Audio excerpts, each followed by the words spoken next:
Hi, this is Emma Heming Willis. And I'm Helen Christoni. Welcome to our Make Time podcast. We are two women on a mission to uncover the secrets of making time for everything. From work and relationships to our brain, body, and beauty, we'll explore it all and share it with all of you. We interview experts so we can discover more practical tips to make time so we have more time for our family, friends, and ourselves. So join us as we chat with incredible guests who share their expertise on all the ways we can learn to make time, especially for you. Okay, it's time to make time.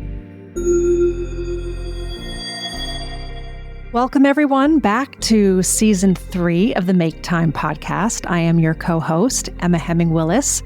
And for the season premiere, we have something a little special and different. Well, I think it's special. So my co-host, Helen Christoni, is going to interview me about my new book, which is out now, called The Unexpected Journey: Finding Hope, Strength, and Yourself on the Caregiving Path. This book I wrote is a supportive guide or roadmap to care for the caregiver. I wrote the book I wish someone would have placed in my hands the day we received our diagnosis. So without further ado, let's make time for the unexpected journey.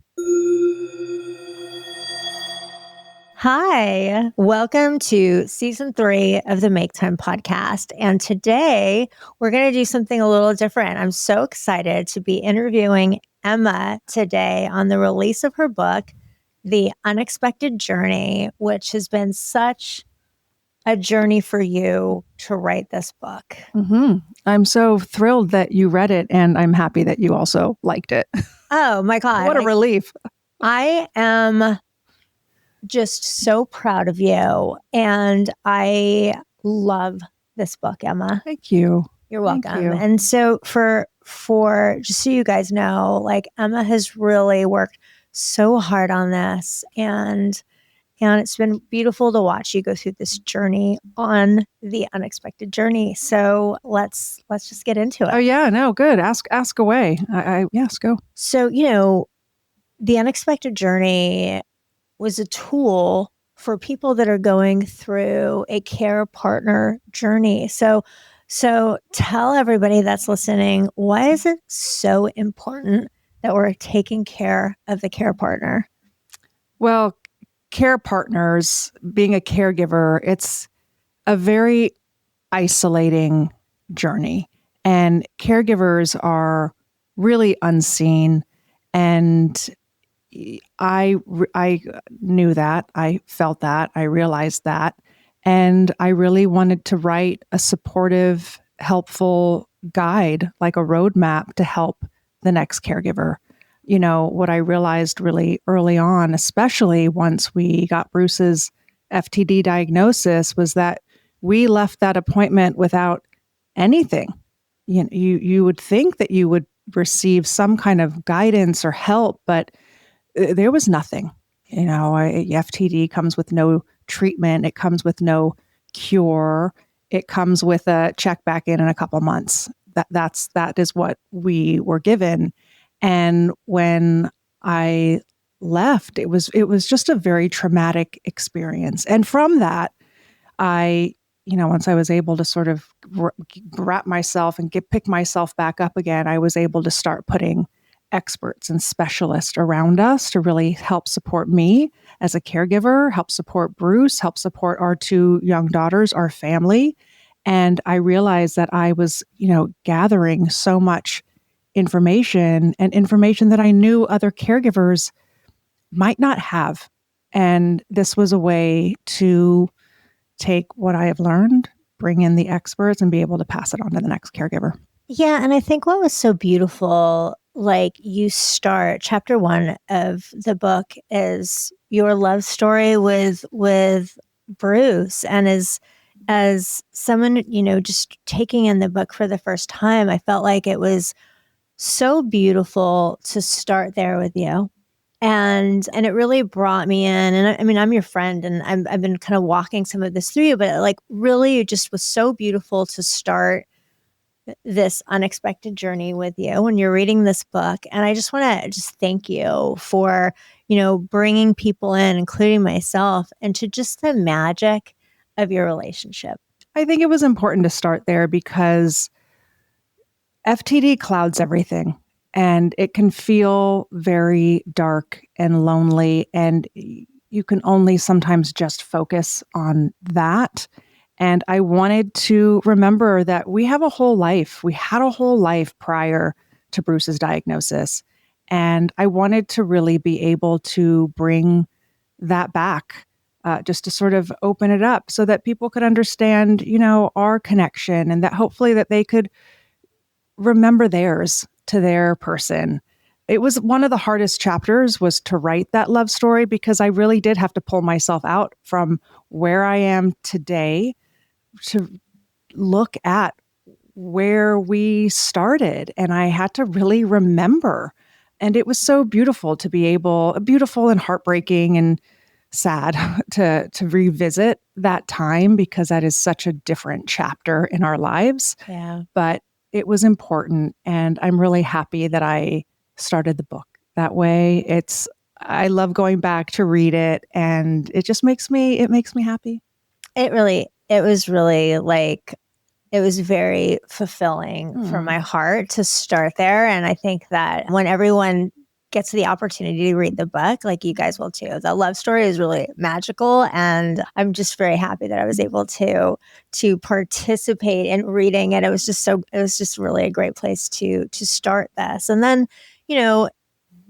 when you get into chapter 2 of the book, it's making sense of the changing brain. And I really thought this was very insightful for me because you brought in Teepa Snow. Mm-hmm. And I think that even for me, people don't understand dementia. No. And they don't understand how vast it is. And, you really, in this book, you break it down so well for everybody through Teepa, through her expertise. And just it's so informative on, first of all, the 4 truths of dementia, because I don't think that people actually know what it means. Yeah.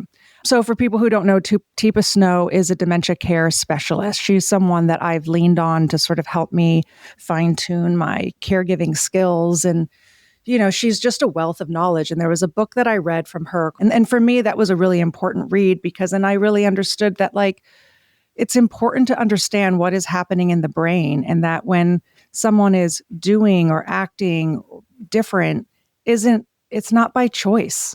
It is their brain being dismantled. So it was really important for me to have a grasp of what happens when the brain changes, so that most importantly, you learn how to separate your person from their disease, that you are frustrated with their disease. You are not frustrated with them. And I think that read of hers was so important. I really felt it was important to be able to share that with someone else so that they could learn to separate the two. And people really don't know much about dementia. What I learned from Teepa is that there is 120 different types of dementia.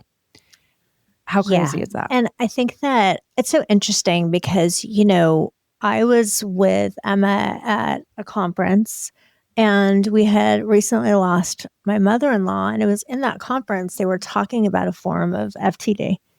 And I was like, oh my gosh, that's what my PSP, that's what my mother-in-law passed away from. And so it's like, sometimes there's so many phrases going around. It's so complicated. The list that you've put together to share insights with on the book, I think is really, really important. Yeah, I mean, with FTD, so FTD is the most common form of dementia for people under the age of 60. It can affect people in 3 different ways. So behavior, language, or movement, like your mother-in-law. Yeah. And there's so much stigma with dementia. I think when, people, I'm over this, we're going to talk about dementia in hushed tones. We're not going to do that anymore. People think that dementia is only happening in people that are, our grandparents' age. It's just not true. Dementia is affecting people younger and younger. FTD is a perfect example of that. Young onset Alzheimer's is a perfect example of that. Traumatic brain injury, another example of that. So it's just important that we talk about dementia because unfortunately, it is not going away anytime soon. So that chapter was important to cover. Teepa Snow, again, if you don't know her and you're looking for some caregiving support, just knowledge she is really someone special to look up. Well, and I think that also just the honesty of what the landscape and the future looks like for people that have dementia or a type thereof. Mm-hmm. I just think to start the book with just that level of honesty was just really informative. It was informative for me. I learned a lot. And I think that if anybody that has a loved one that has some form of dementia, it was just really insightful and very, very helpful, because I think that just the way it was broken down by type, subtype, and the four truths were really, really just very informative.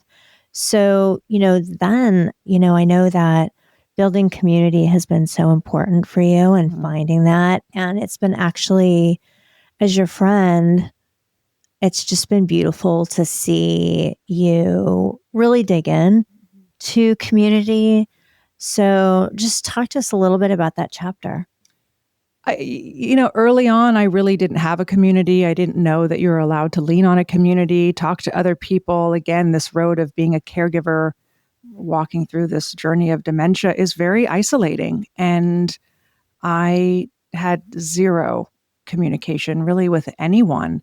And once we were able to release our family statement and we could sort of more be in our truth of what is and what was happening, I just really leaned into this idea of community. I think what it was just seeing the outpour of love that Bruce received from that diagnosis, and then other spouses contacting me, and just, it was just something really, there's just something really beautiful and meaningful about that. And then it just allowed me to lean in a little harder on my FTD community, other people that are going through dementia in general, with spouses, children, adult children, all of that. So I've realized that really find your people, that they are truly out there.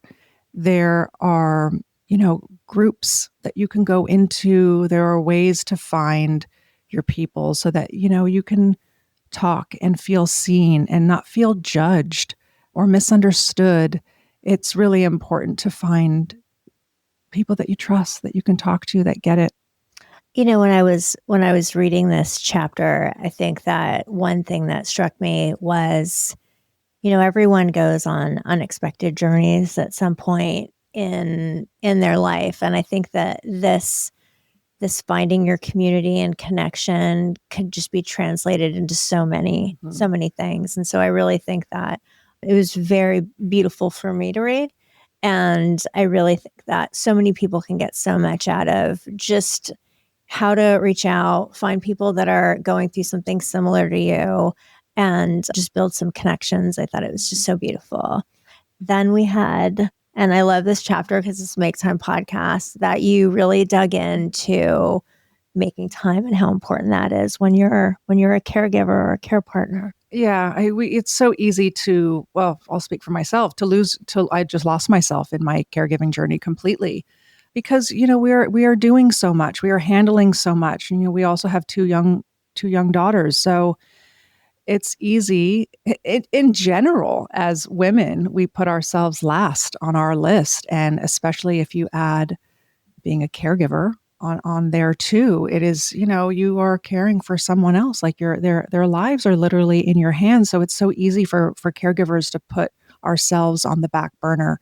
But I realized that by me not caring for myself or making time for myself, I was just burning the candle at both ends. And when you do that, then it's impossible to think that you can care for someone else if you are not caring for yourself first. And what I say is that it is not selfish, it is self-preserving.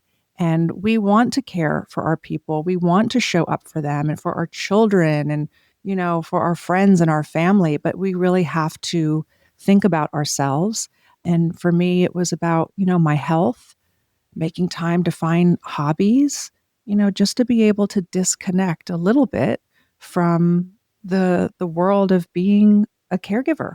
You really gave the readers actionable tips on ways they could make time. And I just love how you acknowledge how it looks different for everybody and what, you make time for, like gardening. You were talking about your love of gardening and how you started with a corner in the book. I think it was really great.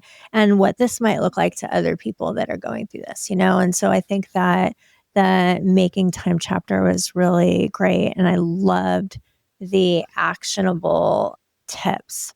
Yeah. I mean, I think I like the idea of making time. I think for me, it is very actionable. What are the things I want to make time for as opposed to this idea of self-care, which I feel has just been so watered down and just overused. And when I hear people talk about self-care, I'm like, oh, I don't even know what that means.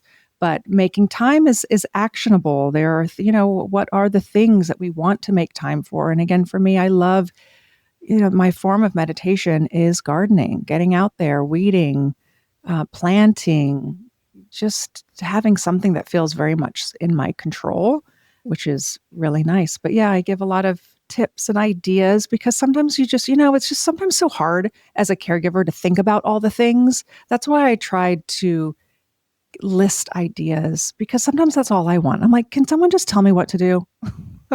Give me some ideas. Tell me what to do so I don't have to think about every single thing. I tried in this book to have the ideas for the caregiver so they can just stop having that overload of like decision making fatigue. I really wanted to just simplify this and be able to just, take the mystery out of it. Like here are some ideas. See if this resonates with you. See if this might spark something and go and try. In the book, there's these moments of reflection after each question, and Emma gives these prompts that you can really like fill out and kind of apply it to yourself and like what's going on with you, your family. And I really appreciated the moments in between the chapters to stop and reflect. Yeah. And I also, when I was reading it, I was like, wow, this really reminds me of Michelle Bender, who, because I mean, she was your collaborator on the book. And I was like, wow, I had some insights on this. This is such writing prompts here to get it out rather than keeping it in. And I think that, when you're reading a book, it's so internal.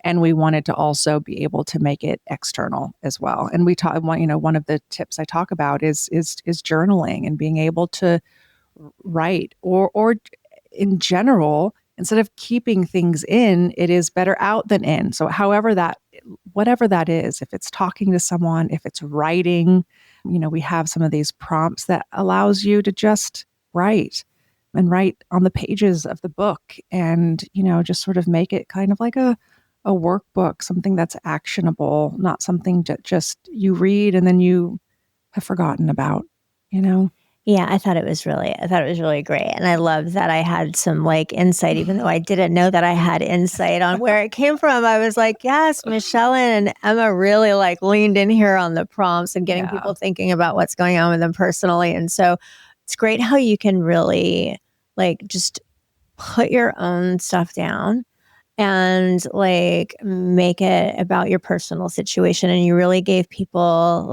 you gave them permission to kind of participate in this. And so with their own unexpected journey. So I thought that was really beautiful. And I really appreciated the prompts.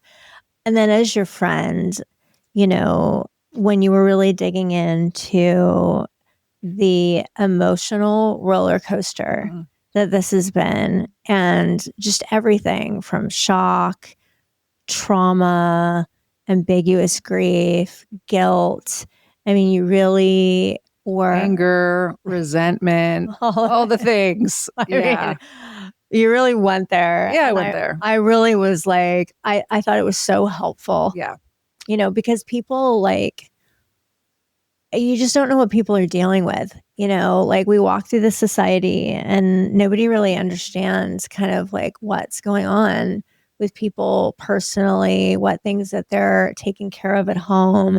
And so I just think your honesty about just all of the emotions that come with something like this and ways to deal with them was just really, was really powerful. I think when you're not a caregiver from the outside, I think people just think caregivers are sad and they have so much grief, and they absolutely do. But there we are, for me and for other caregivers, and I know this because I have conversations with other caregivers, there's so much more than just the sadness and the grief. There is anger and there is resentment, and people don't talk about that. And I just thought it was really important to be really honest about what we feel, what I feel as a caregiver, caring for someone who I deeply love and will do anything for. But I am human as well, and I am having a human experience, as we all are. And caregiving is hard, and it is not just one note. It is many notes. And I really wanted to be able to say that and let people know that it is okay. It doesn't make you a bad person because you are resentful or you're angry, or, we are human beings. And I just wanted to be honest in this book. And that's really what has been so helpful and healing for me, is that when I had those feelings, I felt like such a terrible person. Like, I can't believe I have these feelings, and like no one else has these feelings. And I am like the worst person in the world, where in actuality, I'm not the only person having these feelings. As I started speaking to other caregivers and connecting and speaking to my therapist, who was, doing sessions with another woman whose husband had young onset Alzheimer's, and just realizing that like what I am feeling and going through is very normal. So I just thought it was important to share so that others don't feel alone like I did. It's just, I'm trying to just normalize this conversation in a way.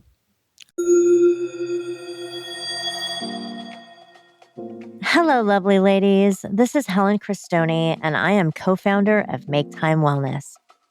Are you ready to take charge of your wellness journey? Well, look no further than Make Time. We have worked tirelessly to develop all-in-one drink mixes that make a woman's daily wellness easy and delicious. Make Time Wellness supplements offer comprehensive formulas for your brain, body, and beauty in that order, without having to take handfuls of pills. Make Time is packed with powerful ingredients like MCT, omegas, biotin, multivitamins, and curcumin. We are really busy women and have designed these formulas for busy women like you. So join us and check us out at maketimelwellness.com/podcast20, and we'll give you 20% off your first purchase. Make time for your brain, body, and beauty today with Make Time Wellness.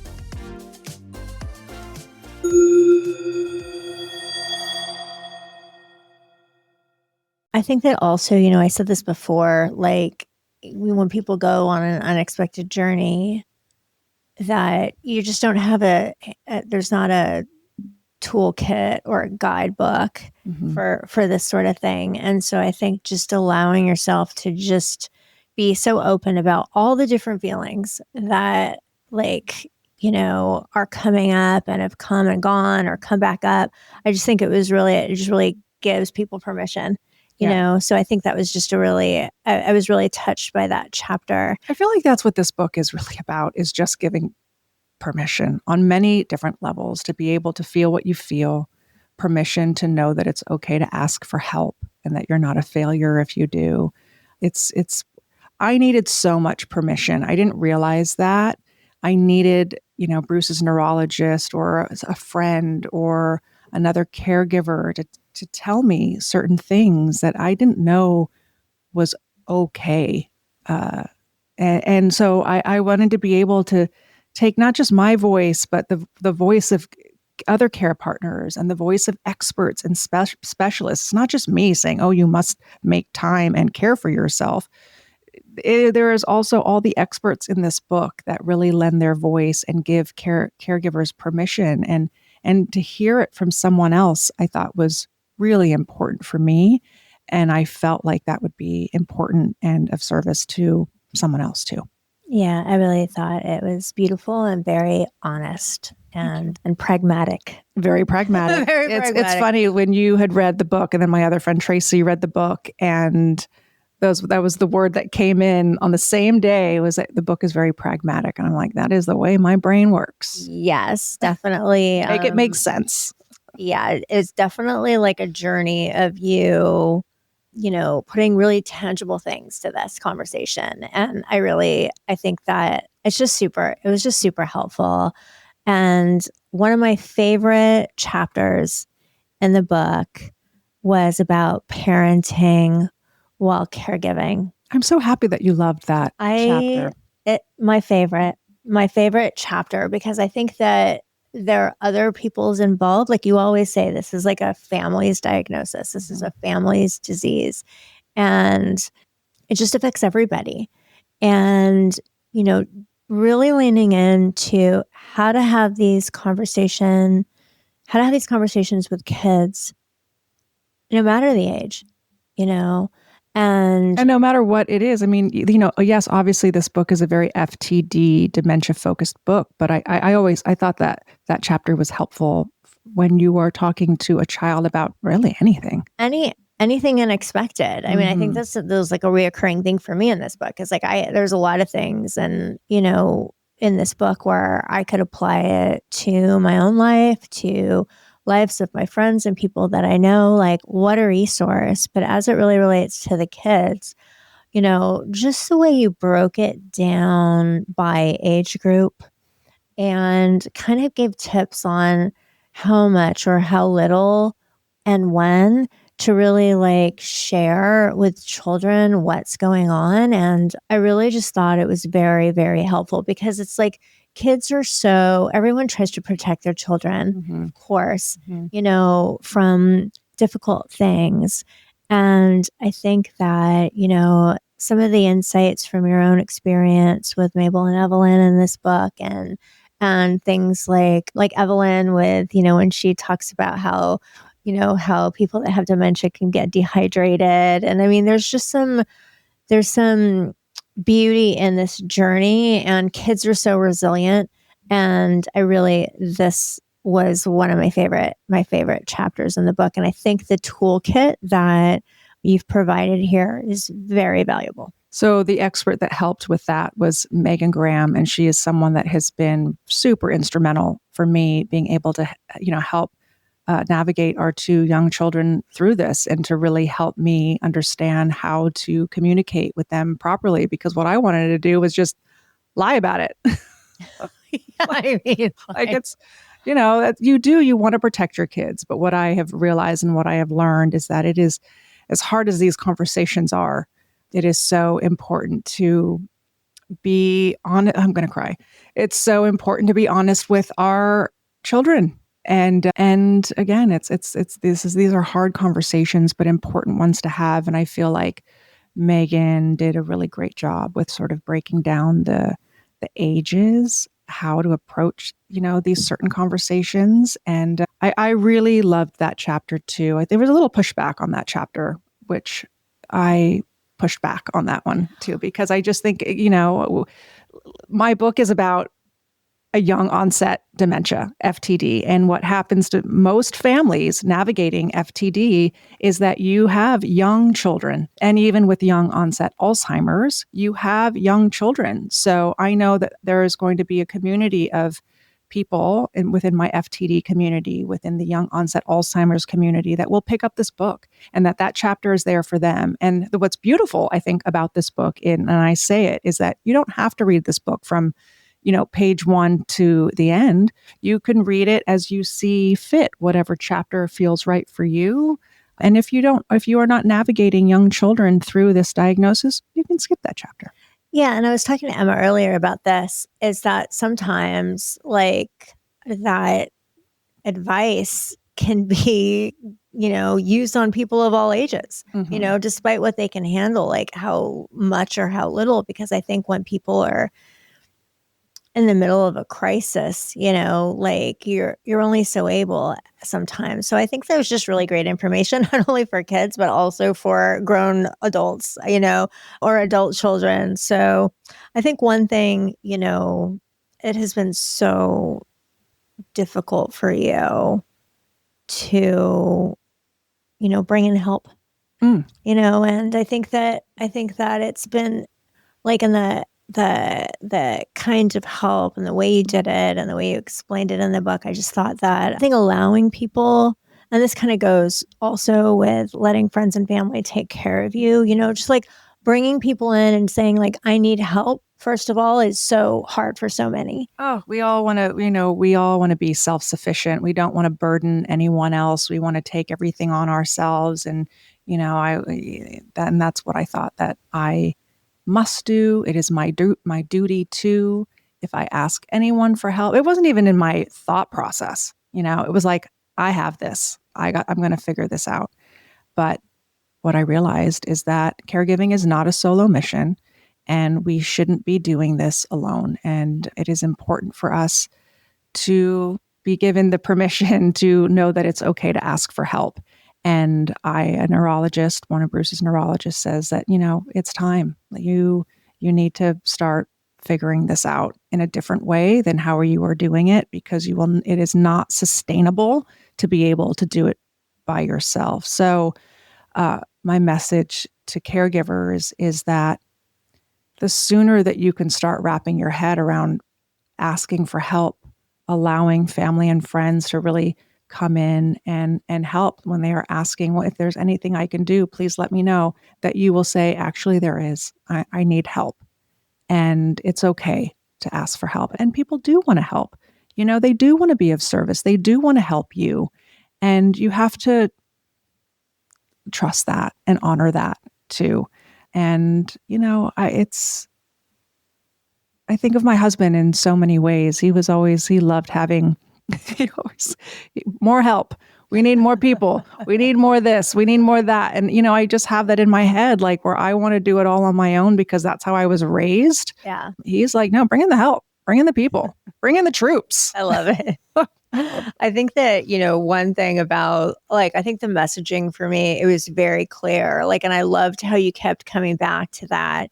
If you've gotten to this point in the book, you've realized that you cannot do this alone. Mm-hmm. And I think that was just a very reoccurring theme. And I appreciated the reminder. Oh, I reminded the hell out of it. Yeah. And so I think that was really pragmatic of you to keep coming back to that point because you really get the message. It's okay to have people help you and to investigate this. And I think one of the things that I love how you broke it down and actually gave other tangible ways how people can help, different ways they can help. Love that. Well, again, we decision fatigue for caregivers. And I really tried to say, look, you don't know what you need help with. Here are some things I'm going to tell you I'm sure you need help with, so that you can write that list or refer back to that chapter and be like, oh, I got to, if there's anything you can do, please let me know. Yeah, here we go. Here's 3 things you could do that could be really helpful to me, as opposed to the caregiver saying, oh, it's okay. Thank you. I got it. We're fine. No, we're not. We're not fine. We need help. Yeah. And I think also that the personal reflections here were really great. So you could really identify ways that that are personal to you or your own circumstances that would really kind of where's the overload happening, and identifying different ways where you actually really need help. I mean, some people don't even know where to start. Yeah. It's a lot. And I think, what I've seen with being able to have more support and help for me as a caregiver has allowed me to get back to my original role of being able to just be Bruce's wife, which has been, I'm going to cry again, such a blessing for me to be able to have support. So I could just be with him, just to be in these moments with him where I can sit with him, hold his hand, because years ago that wasn't possible for me. I was all over the place, doing this, doing that, over here, picking up this prescription, it was crazy and just made me more angry and unhappy and mad and sad. And now I just really am allowed to be with him. And I'm so grateful for those moments. So grateful. Yeah. And I think, I just remember when you were like trying to figure this all out, and it was just like, what is happening? And I think that, you talk about the importance of therapy or having like one place where you can really like dump everything that's going on in your head. And I myself, I'm also in therapy, and I think it's so important to have that feeling dump. Yeah, especially for someone who isn't a family member, friend. It is a neutral person Yeah. who you can really just allow. That space is there for you to be open and honest and not be filtered. Yeah. Just be raw to be able to get these feelings out. It is really important to be able to download. Yeah. I completely agree.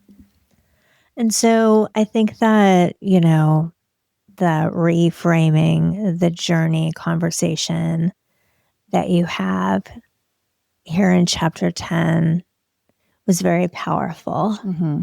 I think that, you and I frequently have the conversation about turning pain into purpose Mm-hmm.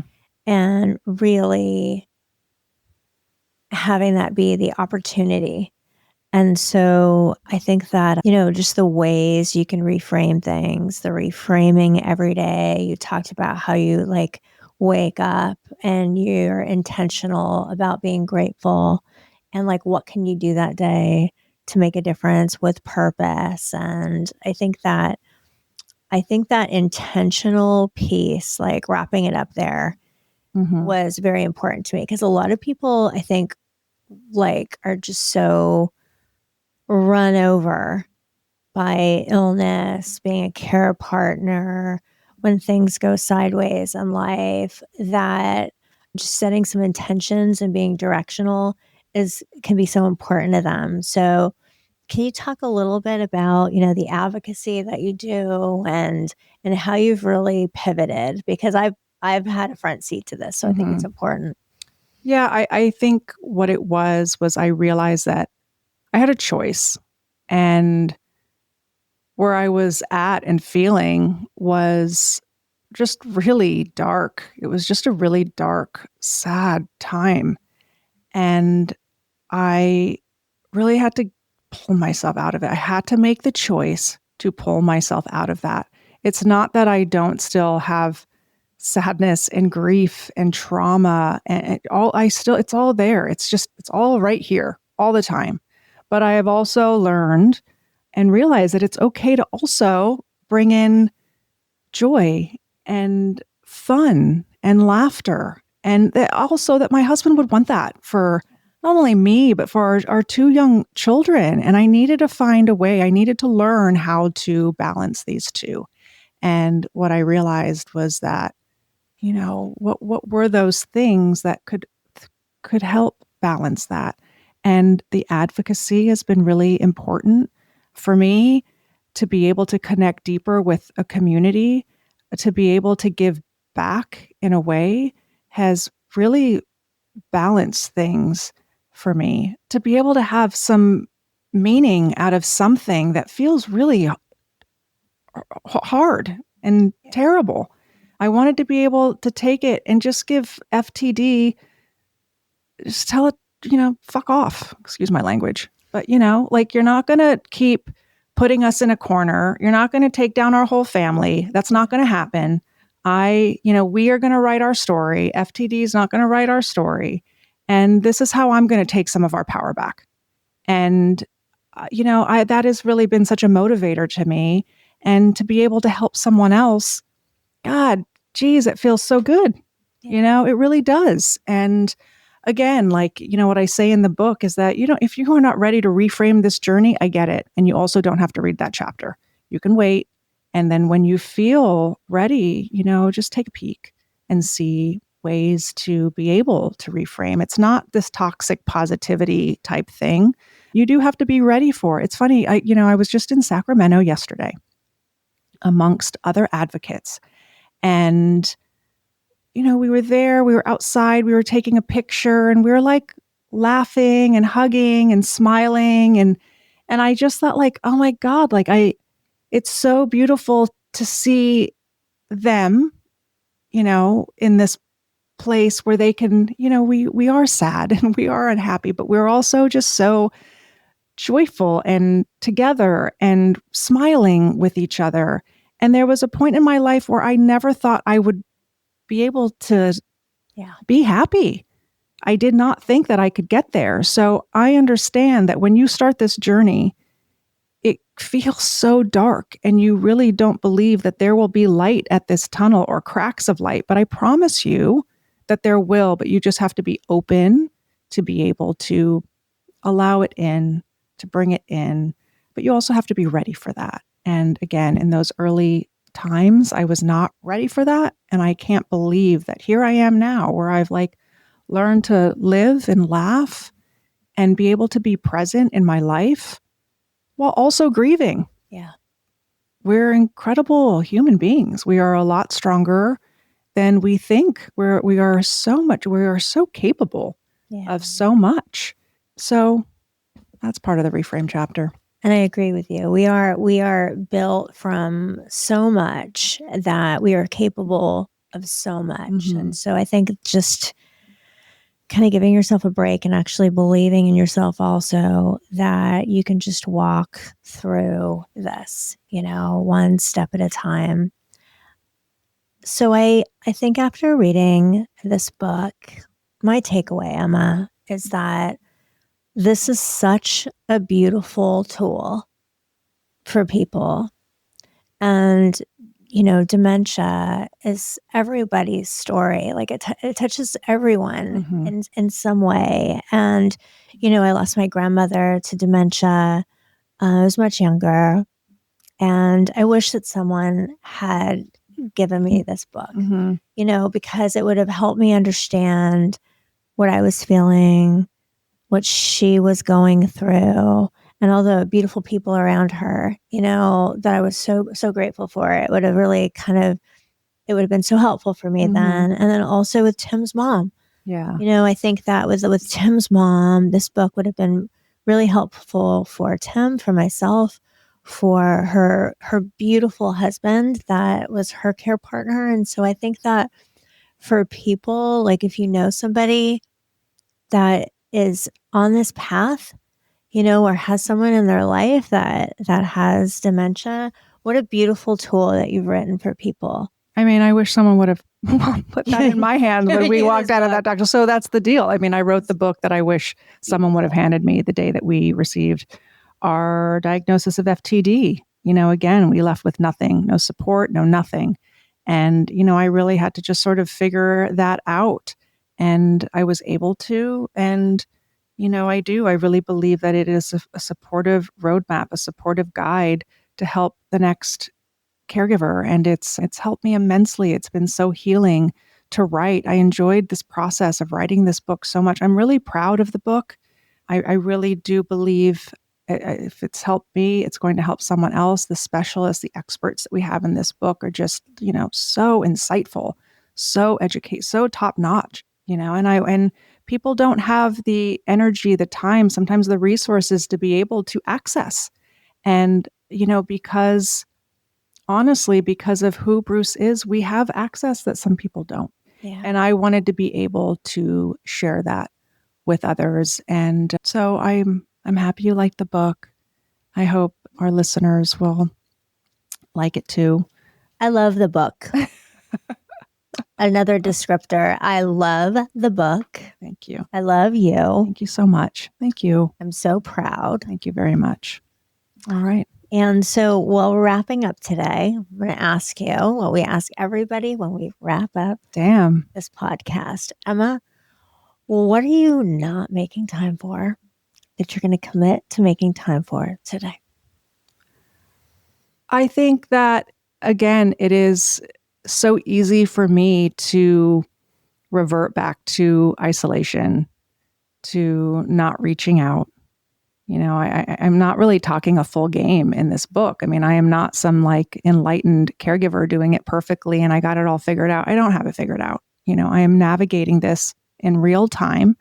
And, but it's easy for me to hole up and isolate and just turn down invites and not have the energy to be able to get out there. But so saying yes more to walks with friends, coffee dates, lunch, I would say that's what I'm going to make more time for. Friendship. I love it. Thank you. So if you'd like to learn more about Emma, you can go to emmahemingwillis.com. And there's lots of information about her book and everything she's doing, her book tours, everything. You can find it there on her website. And then you can also find her on social. That's Emma right. Heming Willis. Emma Heming Willis. That's right. Helen, thank you so much for having me on the podcast today. Thank you for letting me interview you and allowing this me was to so read special. this beautiful book. I love it. Okay. Thank you. Thanks for making time, everyone. Thanks for joining us today. We hope that listening to our podcast has empowered you to make more time for yourself. So please remember to subscribe and share with a friend who could also use a healthy reminder on the importance of making time. Make sure to tune in as we will continue to have incredible guests that will share their Make Time tips on our upcoming episodes. Come say hi to us over on @MakeTimePod on social media or visit us at MakeTimeWellness.com. Until next time, make time.